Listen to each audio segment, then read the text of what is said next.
Three words that to describe the album: exciting, energetic, dynamic, progressive, textured, depth, big, diverse, cohesive, ethereal, exploratory, original, eclectic, warm, catchy. art rock, vibes. and layered.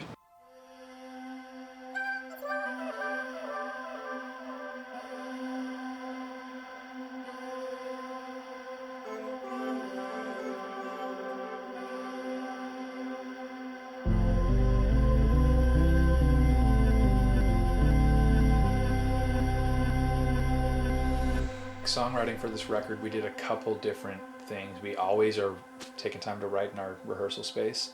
So there's that.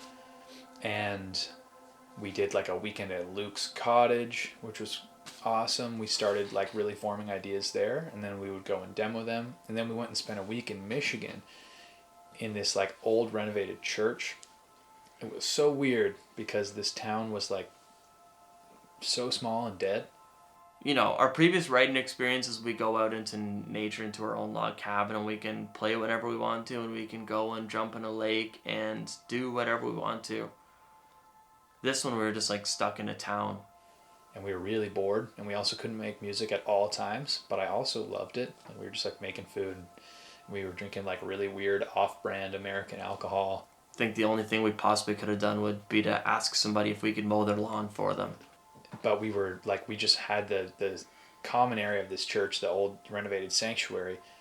We just set up in the middle of it and just would run songs over and over and over again. And it was our process of writing them. That was so cool.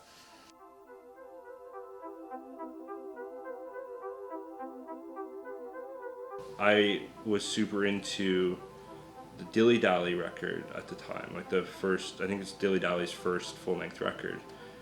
And I really dug the production on it, so I went to see who produced it, and I found Leon, who lives in Toronto. So when I first met the guys, it was a great meeting. Everyone in the band is awesome, super friendly, very easygoing. We immediately hit it off. I think I could tell that it was a band that I would have fun working with, and again, just knowing that there was a change happening was very exciting to me. We started working with Leon, I think, in like April, and I think James started to step into the picture in September-ish. I was asked by Leon initially if I wanted to work with him and the band, and so I really trust Leon, so that was a really, like, that invitation coming from Leon definitely was big. But then in listening, in hearing what the band had done up to that point and also what was in progress, and hearing how like there was a really strong foundation, but also this like potential for new and what was still to come, that made me really excited. Not because what existed wasn't interesting, but without that potential, without that desire to sort of grow, experiment, explore, like all of those things, it's less interesting to work with.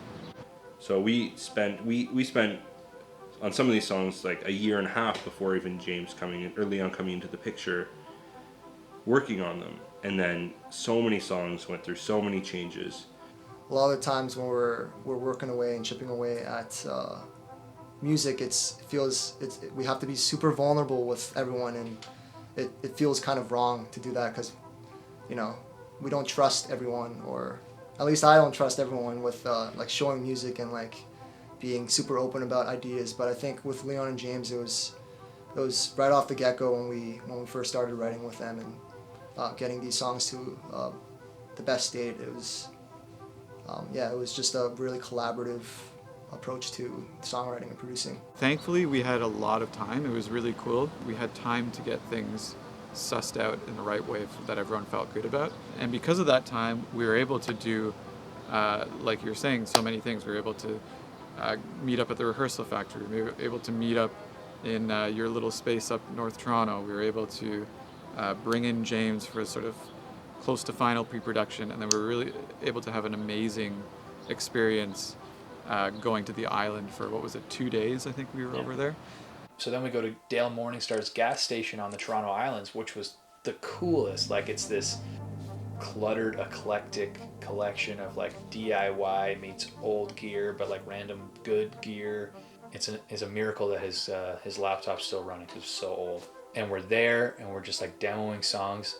And it's the first time as a band we're working with producers and we're just like as a unit playing through them live and shaping them as we go. I think when we got to the island, we had pretty much a good idea of how we wanted the songs to feel, and for the most part, we knew what we were getting into with each song. We sort of went there to finesse the songs and have like a pre-production recording. There was a song called Wide Eyes. I think it was Wide Eyes that was going to be on the record. And then, has anyone told the story about Hazy Shores? Consistently, but I think it would be cool to be able to. Okay, cool. I don't know how much you want to talk about like being on the island and making the choice to include Hazy versus, I don't even remember what the other one was. Yeah. And I'm more interested in you guys talking about that. When we were in the second day, probably the second half of the second day on the island, I was in the engineering room.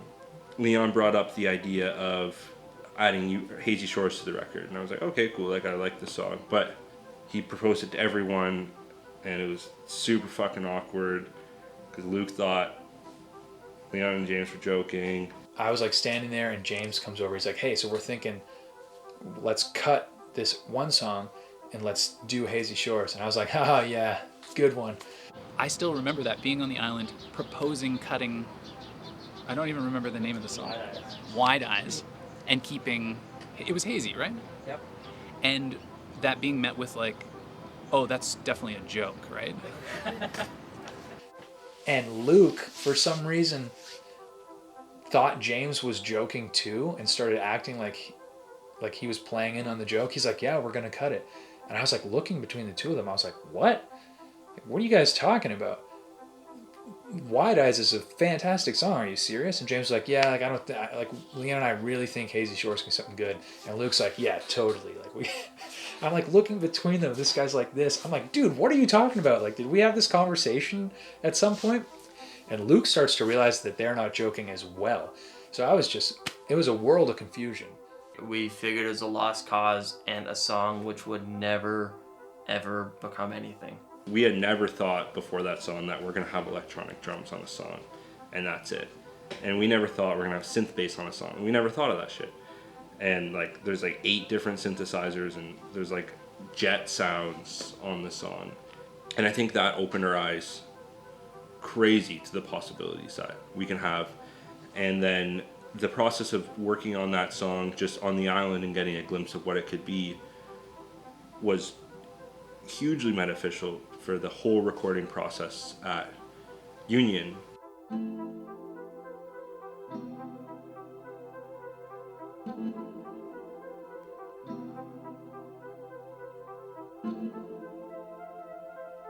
After having all that time to do the pre-production, there was little questions in terms of what the songs were. So we were ready to just go and start hitting the list, and it was just exciting to then have songs. I think there was a little bit of structural change, but we pretty much had gotten everything sorted out so that when we were in here, now we're going, all the fun that we had doing pre-production on song structure and arrangement now is taken care of and can be dedicated to sonics.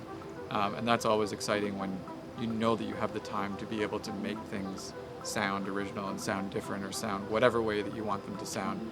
Yeah, I think going into Union, I was definitely a little bit intimidated with the roster of artists that have gone through. Yeah, a lot of bands have gone through there, so it was kind of our first kind of corporate chance at getting into a studio and recording our album. But once we had like a few days in the space, it was really comfortable. I think it's not a huge space, so it's not something that we know all that. We said hello to everyone in the room every time we got in. First thing, it's not really like a huge studio where there's multiple studio options. You know, I had mentioned to the band that I had done some work recently with the legendary producer Joe Ciccarelli.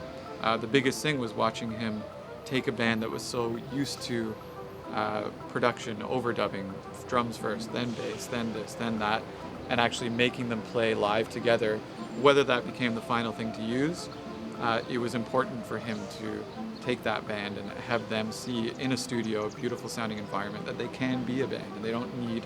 We'll get to all the bells and whistles later, but it was about that. As the band plays through the bed tracks and gets them going, it's important to not just throw it up and be like, cool, we got a bass, we got a guitar, we got a drum. It's like, no, take the time to make each of those things sound great together now on the way in, because it's not only going to make my job easier and James in sonically putting things together, but it's going to make the band feel better. That right away, they just played something, they came in, they listened to it, and it sonically sounds like this awesome thing. I think recording live off the floor for this record, unlike anything else previous we've recorded, was a huge asset.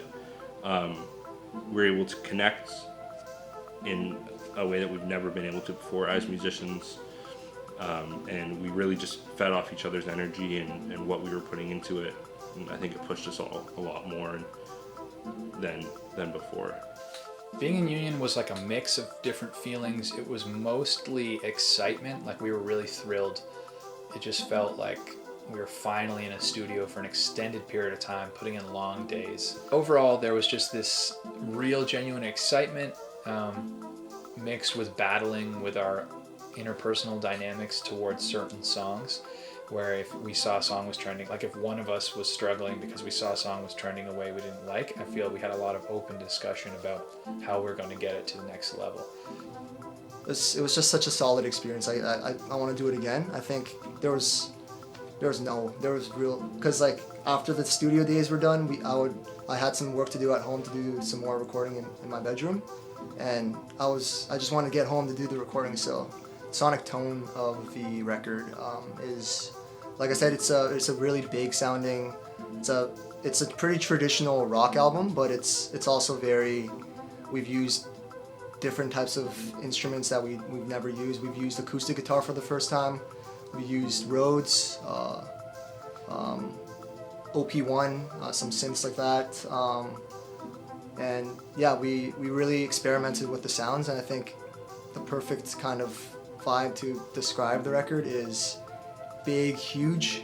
I think the instruments really come together, and Warren's vocals, it really mends together in this really orchestral kind of vibe. So yeah, I think our sonic transition as a group progressed mightily with this record. I think we started off with songs that we really, really liked, and then we brought it to Leon, and then every step of the way as a band we were very just like locked in with the whole process, and we were none of it was like, oh, I don't really like that, and if it was everyone was on board with decisions. So I think as a band it was very, very just a smooth project. What is Heaps? Yeah. The sound of this record to me is again something really, I feel like really original.